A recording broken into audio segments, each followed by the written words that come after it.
Hello everyone, my name is Alyssa Samansky. I am originally from Windsorville, Connecticut and currently live in Apollo Beach, Florida.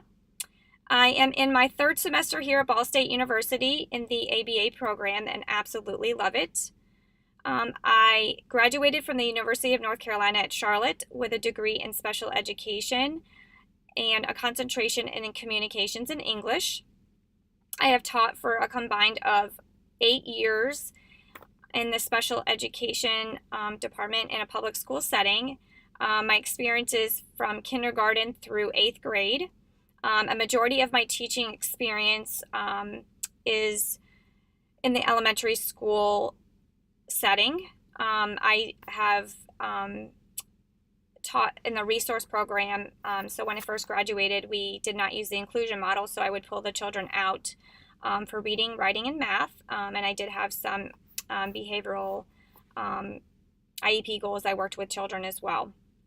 I made kind of a detour in life and changed career paths and actually worked for NASCAR for over 10 years and then came back to teaching.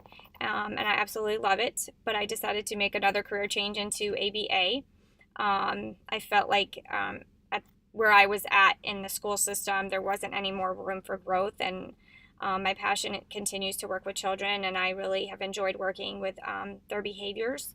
And so this, I felt, was the best option for me in my future. One of the most challenging ethical dilemmas I've ever experienced was with a new student that I had the opportunity to work with, and I was actually holding an initial IEP meeting with his family. We were looking at the autism spectrum disorder disability for this child, and I had scheduled a meeting for a Friday morning, and early Friday morning, and I had found out 15 minutes before the meeting was scheduled that the assistant principal had decided the night before that they were going to retain this child. Unfortunately, I was blindsided because I had kept in close contact with all of our IEP team members, including the principal and assistant principal, about the progress of this child, what we were looking at, where he was academically, what he's capable of doing in the future, and we gathered as a team just to figure these things out. And I was totally unexpected of why they made a decision without consulting the rest of our team, knowing that I had this meeting that morning. So of course, I was shocked, and there was no way I could have a meeting with a parent to express to them how well their child was doing and what we needed to work on and where I expected this child to be within a year's growth. And he was actually on level in reading and math and needed some work in writing, but that's to be expected. That was one of his biggest deficits. But overall, he was making great progress, but he needed that extra help. So unfortunately, I was a little unprofessional and shed a few tears in the principal's office because I felt so strongly about this situation. My job as a professional is to look out for the best interest of our students and what's best for them. And unfortunately, I did not agree with the decision to retain a child that was on level, and my expectations for him within a year is to continue to be on level and be on an ending first grade level within that year.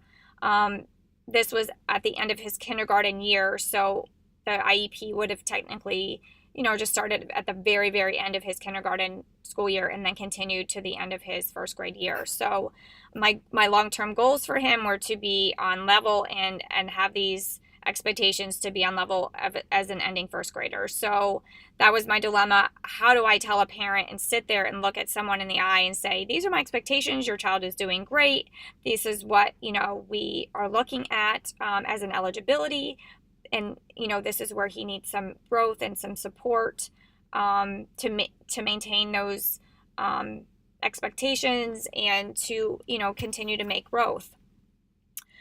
So I actually called the parent and postponed the meeting because there was just no way I could tell a parent that information and then on Monday have another meeting with the administration of the school to tell them that their child is going to be retained. That was just completely unethical to me.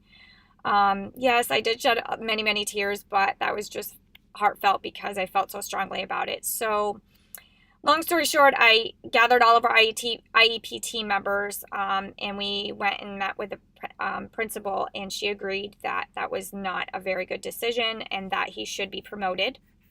So I rescheduled the meeting with a parent for actually later that same day, that afternoon. They came in and we discussed everything, and everything went as planned. And I'm very glad that I fought for this child because I knew that was best practice, and for his best interest, he needed to be with his same age peers and continue to make the growth that he was making with the extra supports in place. He thrived in first grade. He had an amazing first grade year. So would I do anything differently? I probably wouldn't shed as many tears as I did with the principal, but unfortunately, my passion in this field got the best of me, and we made some agreement and some policy changes, or procedural changes within our school that anytime we're retaining a child, especially with special needs, we need to meet with everybody that works with this child, not just the classroom teacher and one administrator.